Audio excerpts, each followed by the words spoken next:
For this next section in the course, we're going to talk about linear programming. So we've talked about algebra in section 1, section 2 looked at calculus, and now section 3 is looking at linear programming. So what linear programming is it provides us a scenario, what we might think of a real-world application. From that information, we want to write a linear program. Now what a linear program is very similar to what we've been doing in calculus. So we're going to have some optimized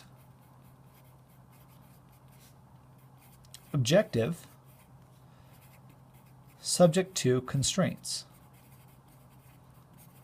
So when we think of this, we'll even add I in here to make it spelled correctly.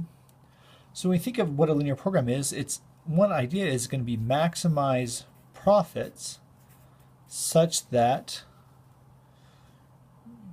your costs are less than or equal to your budget. So this is an example of a linear program that we actually write out our objective function that we're trying to optimize, either maximize or minimize, subject to constraints. Now the key here with linear programming is the constraints are going to be linear, meaning they're going to be a line. When we look at examples, this will make a lot more sense. So this second part, the linear program, is going to build upon what we've been doing in multivariate calculus.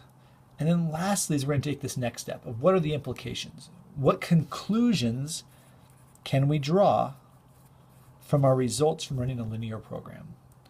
So before in multivariate calculus, we just were given the program and we just solved it out. Now we're going to go from a scenario. Can we actually create the program, identify the objective function, determine the constraints, and then what conclusions can we draw from that? And so that's what we're going to be talking about in a linear program section.